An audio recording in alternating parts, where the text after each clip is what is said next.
It's another edition of Time About the Movies, and today we're taking a look at the films of August 4th, 2000. We got 3 movies to look at today, so let's go ahead and jump on into it. We'll start off with the biggest new release of the weekend, Kevin Bacon and Elizabeth Shue in Paul Verhoeven's Hollow Man.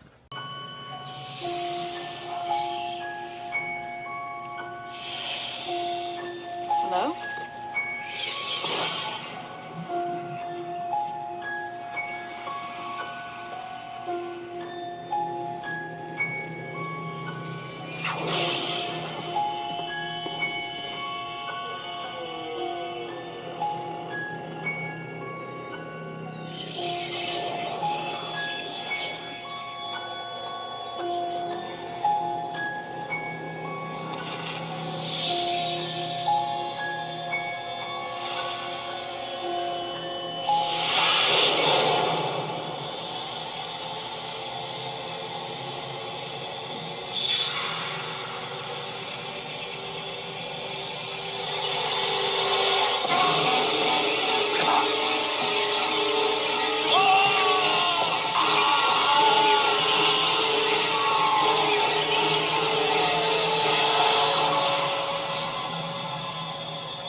It's amazing what you can do when you don't have to look at yourself in the mirror anymore.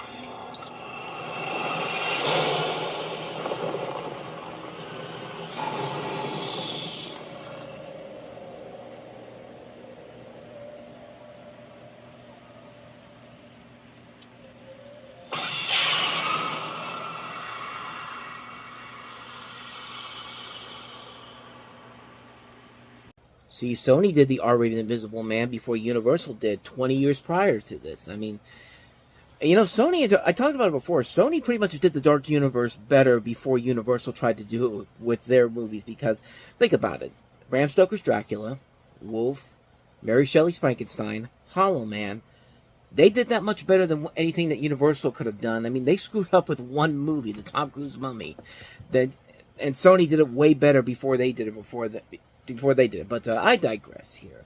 Hollow Man, it is pretty much just an R-rated version of The Invisible Man. Before the R-rated Invisible Man, you have Kevin Bacon as the scientist who volunteers to be the first test subject for a serum that renders the user invisible. When his fellow scientists are unable to restore him back to normal, he becomes increasingly unstable and eventually goes on a killing spree.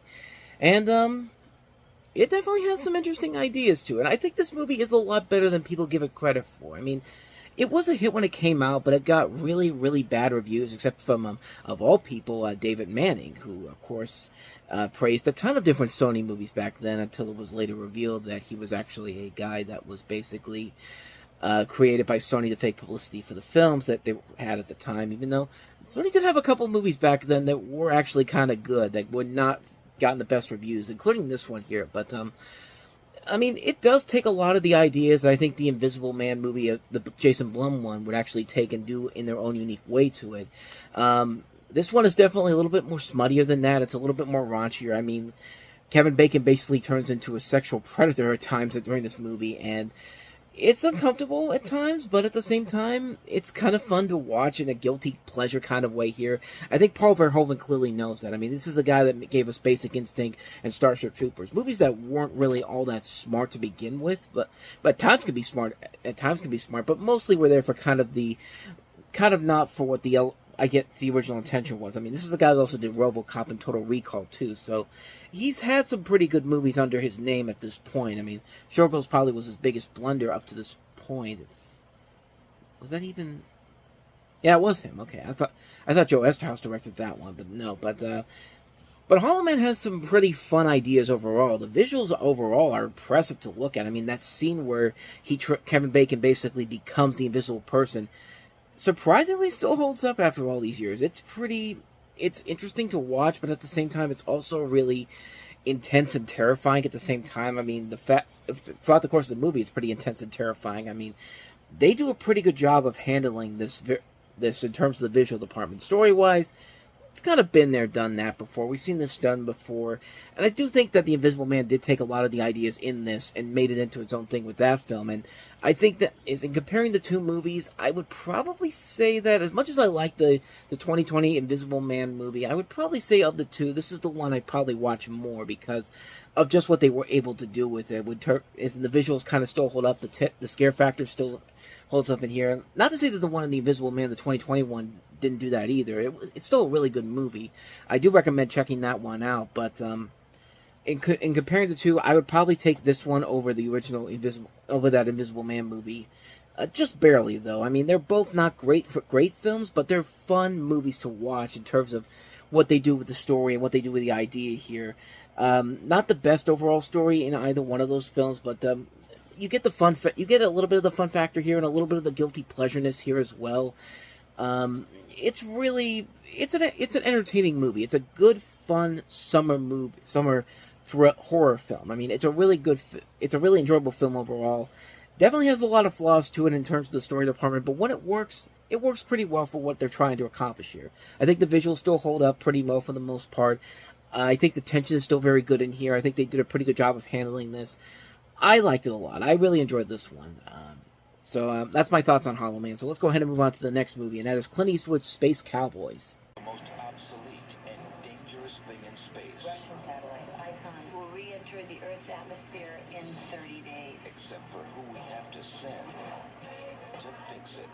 Damn, Jerry.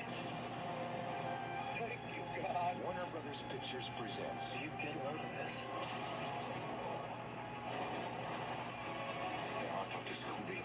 Space Cowboys, rated PG-13, starts Friday, August 4th. So fun fact about this one actually made the most money out of all the movies that came out on this weekend, even though it opened right in the middle of the pack. This is the one that still held up. It had the legs going forward, and it went on to become the biggest success out of all three films that came out this weekend, grossing double its budget of $60 million to about $130 million. And you have Clint Eastwood, Tommy Lee Jones, Donald Sutherland, and James Garner as four older ex-test pilots who are sent into space to repair an old Soviet satellite.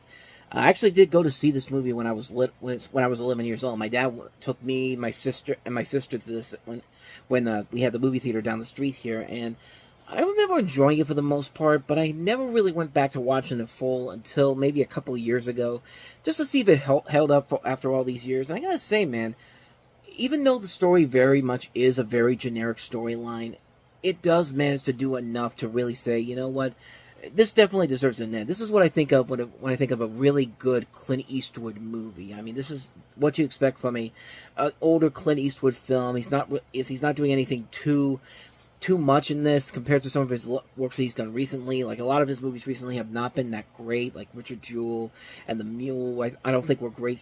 The Mule and Cry Macho, I think, was another one that I thought was. None of them were really bad per se, but they just really didn't. It just really had the ebb and flow of some of Eastwood's best works. And I think this is definitely up there with one of Eastwood's best works overall.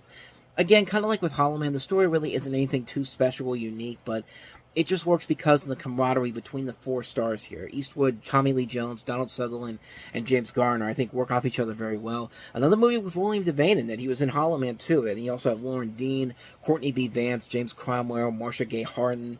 Solid cast overall here. I really enjoy this one a lot. I think it does definitely hold up after all these years.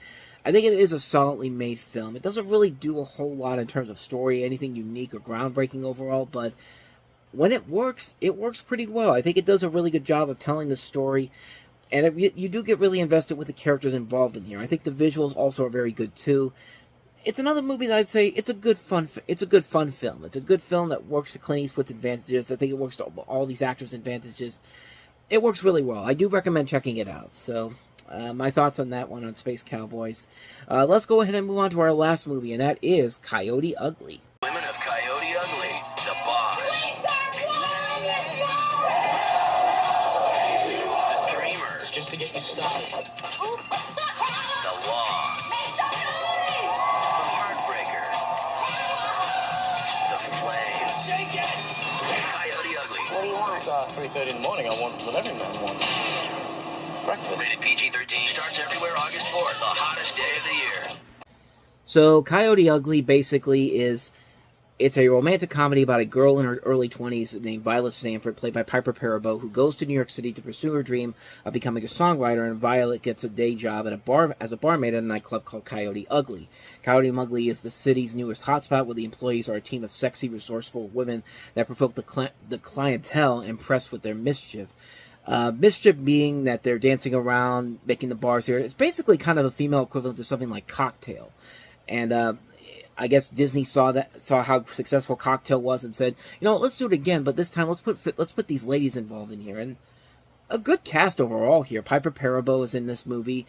You also have Maria Bello, Melanie Linsky, John Goodman, Tyra Banks, Bridget Moynihan, Isabella Miko, Adam Garcia. A pretty good cast overall here, but really when you look at this movie, it pretty much is just simply a cock tease movie. I mean, it's literally a movie where most of the time the women in here are basically just. I think someone said it best here about the criticism and praises. It's basically a hot, sexy woman dancing in a bar in a wet T-shirt contest. I mean, it's a trashy movie. It's a trashy movie, but at the same time, though, there is something kind of interesting about it. There's something kind of mesmerizing about it. I don't know what the best way to describe it is. It's just like, that line that Rosario Dawson had when they go in Clerks 2, when they have the party, I think it's the bachelor party inside the restaurant, and she's like, "I'm disgusted, I'm repulsive, and yet I can't look away." Some people might look at this and say that's exactly what this movie is kind of being. I mean, it's certainly not a disgusting movie, but it is a pretty straightforward film. I mean, it's a movie that's basically a TNA film, but at the same time, there's nothing really all that bad about it per se. There's something about it that just, you get so invested. You're watching this, and sorry about that. I had something in my eye there for a second there, but lost my train of thought. But it's a weird movie. I'll give it that. It's a film that should not work. It's a film that's kind of like, it doesn't have a really good storyline overall, but there's just something about it that you just keep watching it, and all of a sudden you're just mesmerized by it. I don't know if it's because I'm a guy, and they're throwing TNA on the screen, and I'm just kind of like, okay, I'm along for the ride here. But I don't know if that's the case per se, but it's just something that's kind of interesting to me. Like, I don't know what it is. I can't really put my mind to it on why I don't hate this movie. I don't like it, but it's one of those movies it's kind of like Hollow Man, honestly. It's kind of a guilty pleasure film that really, it has a lot of things about it that are really bizarre, not just in front of the camera, but behind the scenes. Like, apparently 8 writers worked on the script, including Kevin Smith, who did an uncredited rewrite, Jeff Nathanson, who would later go on to do Rush Hour 3, and of all people, Carrie Fisher wrote a draft of this movie. I mean, it's a weird conglomerate of different people here, different styles. You have Kevin Smith, and then Carrie Fisher working on a movie like this, and it's a weird concept. I mean, it's kind of a weird thing. Like, I think the movie obviously knows what it's trying to go for here, and I think because of that, you kind of go along with the ride for it. I mean, we have a lot of movies similar to this come out around the same time. A couple weeks from now, we're going to be talking about Bring It On, which is a film that really should not be something I would normally go and see, but it's a movie that I see, and it's just kind of like, this movie has a lot more to it than I could have ever thought it was. But the differences between that movie and this movie is that Bring It On actually has elements about it that are actually kind of good at the same time. In here, not so much. I mean, it's a weird movie to really put my finger around here. I shouldn't like it. I think it's a really badly written storyline, but it just works. It works on the levels that they're trying to put out here. I mean, I can't really say it's a great movie per se, but I can honestly say that it's a fun movie. It's a guilty pleasure film, to say the least. And I think a lot of people have the right to criticize it for what it did. But at the same time, the film kind of knows what you're going in for. And I can't really say it's a bad film, but I can't really say it's a good film either. Like I said, it's a guilty pleasure film. So, yeah, not a good film, but not a bad film either. It's definitely one of those guilty pleasure films. I'll give it that. So, that's my thoughts on Coyote Ugly. And so on that note, we wrap up another edition of Time About the Movies. When we meet next time, we'll have 3 more movies, including Keanu Reeves and Gene Hackman in the football comedy The Replacements. We also have Autumn in New York, and also Kim Basinger in Bless the Child. So, 3 films to take a look at, and we'll delve into those on the next episode. But until then, Thank you very much for watching, and if you want to see more videos like this, please hit the playlist on the next page, check out the previous episode, and also don't forget to hit the like and subscribe button if you want to see more videos like this on this channel. So don't go too far away, because coming up after I upload this, there's going to be a new episode of Time About the Movie's Flashback, where we'll take a look at A Nightmare on Elm Street 4, the Dream Street, a completely different movie altogether. If you knew who Dream Street was, the late 90s, early 2000s fan, but no. The Dream Master is what I'm trying to say here. We also have Married to the Mob, The Big Blue, and Vincent, as we look back to August 19th, 1988. So that's going to be coming up after I post this, so stick around, because that's going to be coming up right after this.